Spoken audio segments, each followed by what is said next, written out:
Mouth and the meditation of my heart be always acceptable to you, O Lord, my strength and my Redeemer. Amen. Amen. Please be seated.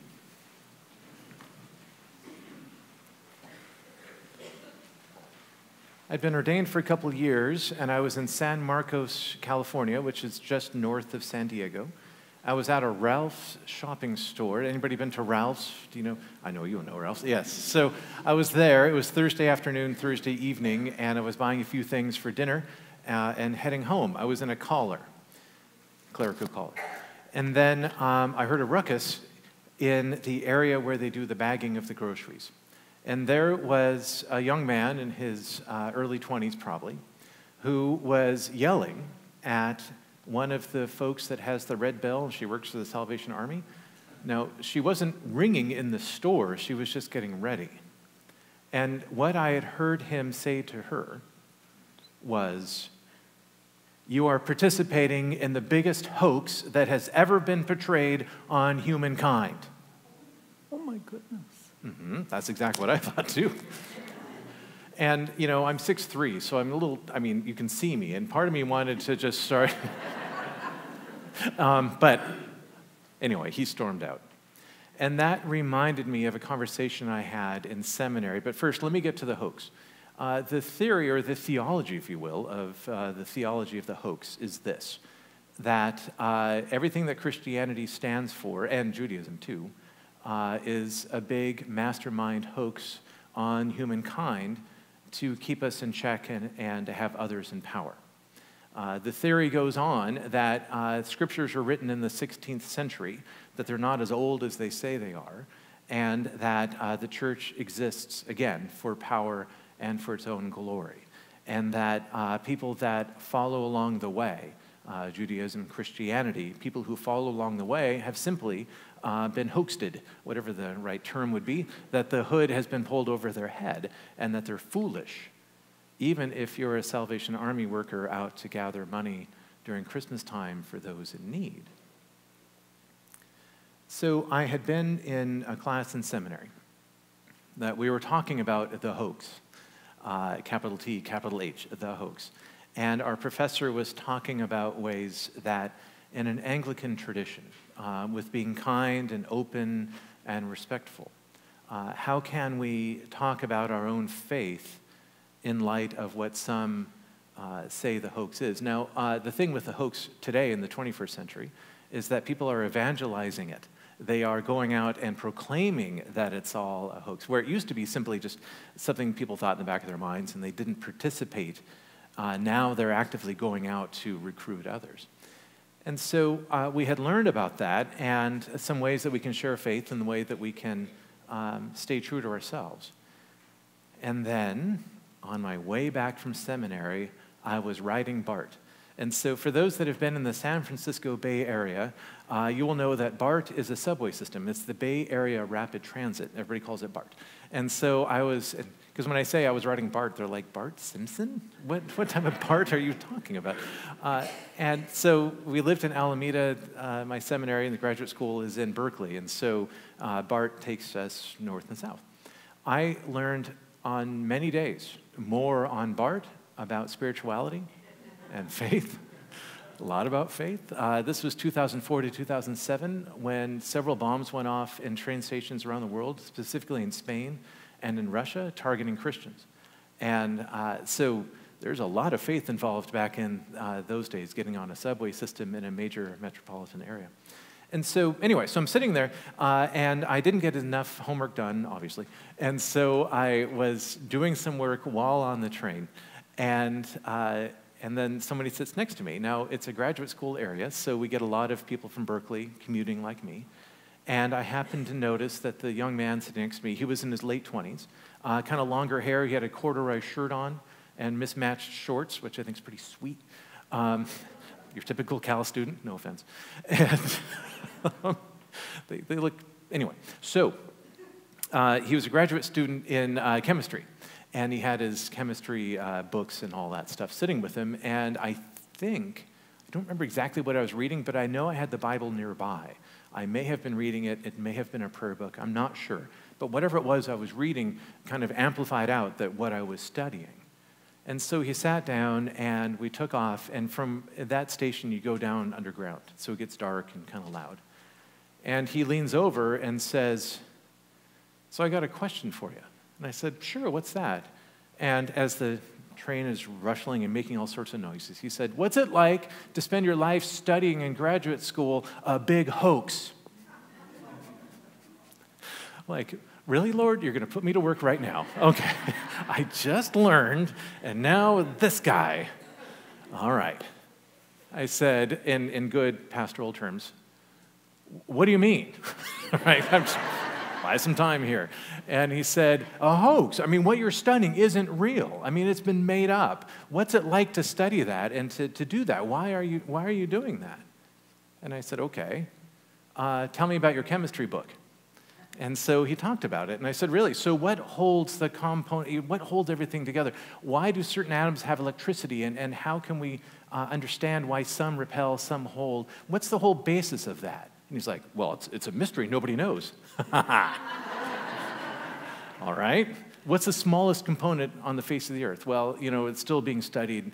Don't really know what it is. How can gravity, something that has no mass, how can there be gravity where there's no? Well, we don't know. Okay. So there's some things you have to take on faith, all right? And he said, "Yeah." So I said, "So let me tell you about this book," and I have the Bible. And the reason why I bring this story up today is that the way that our professor talked to us is start in the beginning. Start with Adam and Eve. And so I did. So here's the deal. Adam and Eve. I think most of you, if not all of you, have heard the story before today.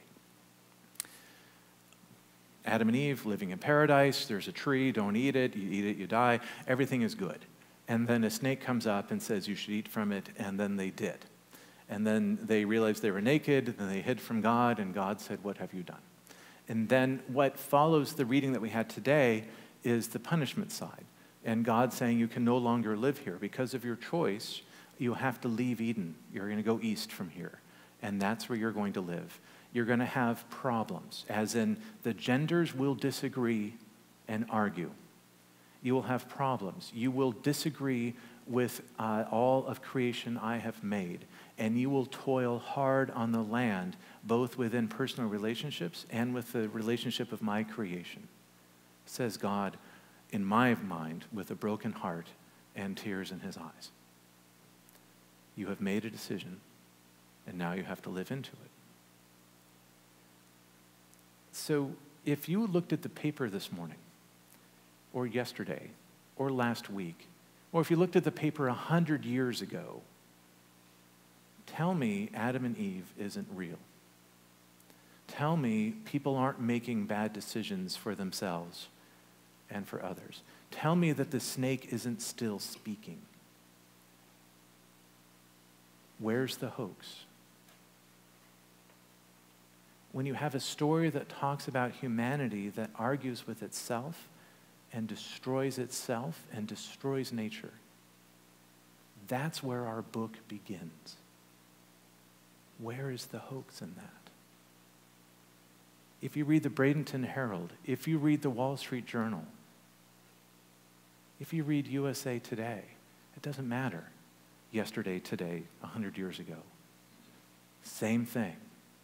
Humanity hurting itself, humanity hurting creation.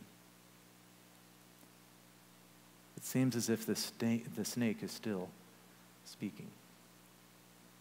So the next spot is our gospel lesson with Jesus. So Jesus was in the Jordan River. He was baptized. And if you remember, that the sky was ripped open, a dove came down, a voice from God, all of these amazing things. John the Baptist saying, "Here's the Lamb of God."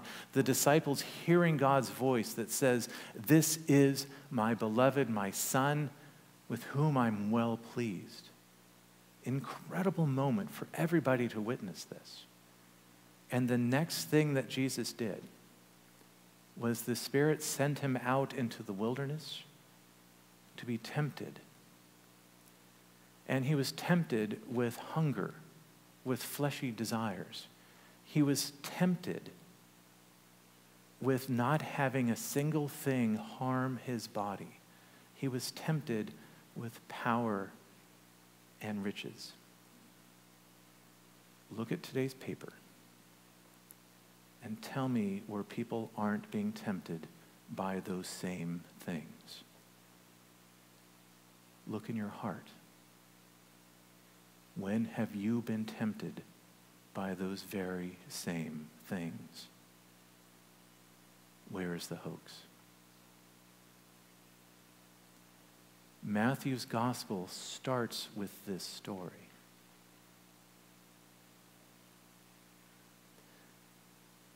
Our psalm this morning was Psalm 32. Many believe that King David wrote it. I don't know how familiar you are with King David, but it doesn't take long to read the stories about him in the Bible to realize he ain't no saint. All right?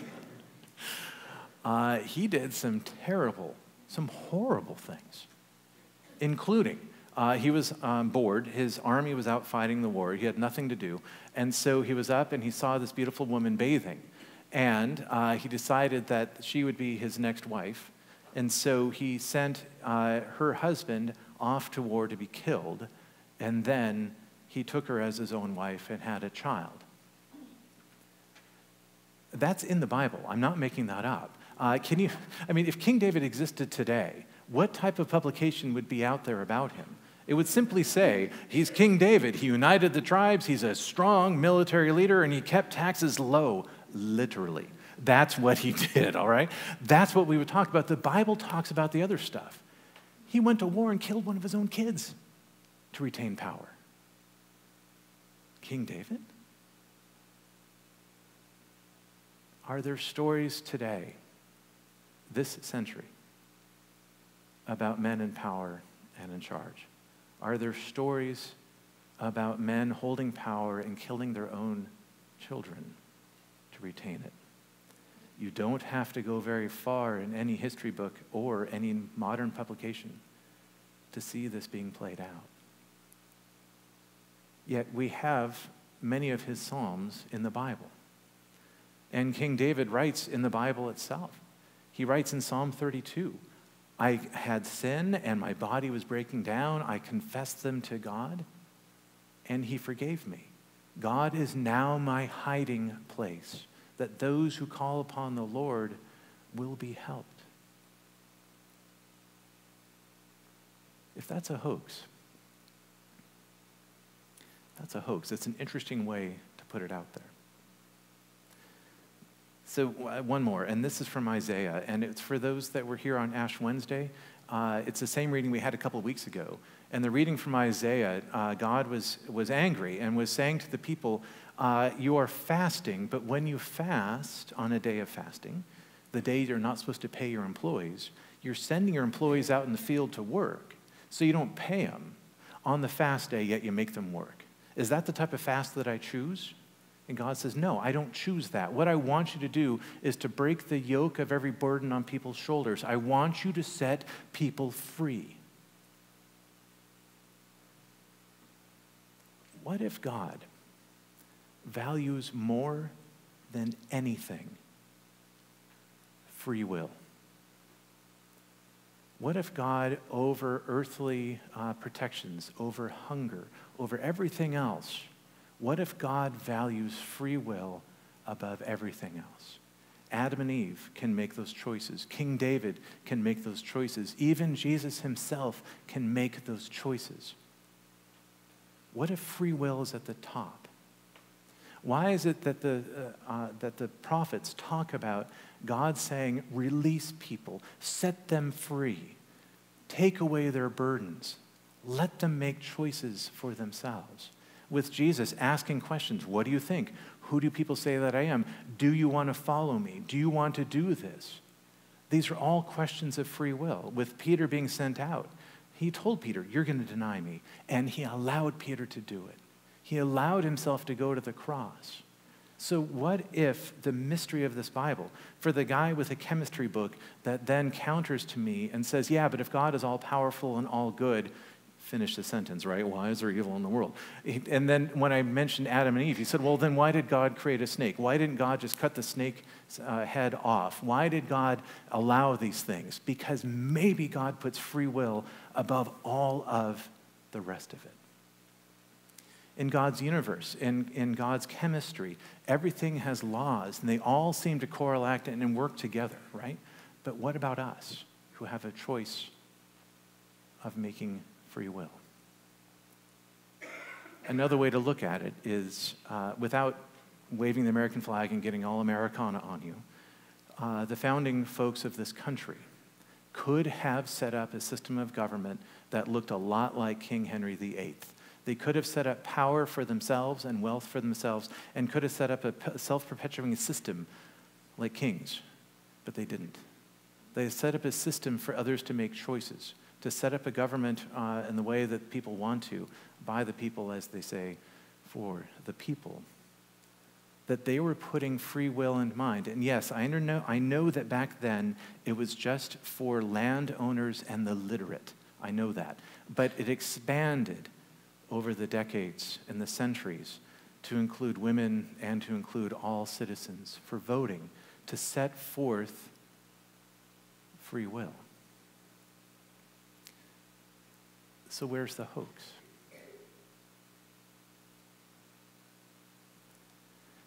So then the last part of this is the hardest part, and I get nervous even just saying it, because there's one more thing that our professor told us to ask, and I get nervous with it even right now, even though this is years ago, and I had to ask. So after I explained all this to this chemistry student, I then said, so I have a question for you. What are you afraid of? What are you afraid of? The professor told us to ask it and didn't tell us what the answer would be. Very Anglican of him. And so he did that. So I asked, and then the idea is you ask and you shut up. You don't say anything. Hard for me to do. And so I said, what are you afraid of? And he looked down and he gripped his book. And then he let go and let it sit on his lap. And he said, I'm afraid of it not being a hoax. What if it's not? And I said, what do you mean, what if it's not? What if there is a creator? What if God did do all this? What if God is telling us to love each other? Look how far away we have walked. Mm-hmm. Yeah. Is that what you're afraid of? Yeah, I'm afraid of this thing not being a hoax.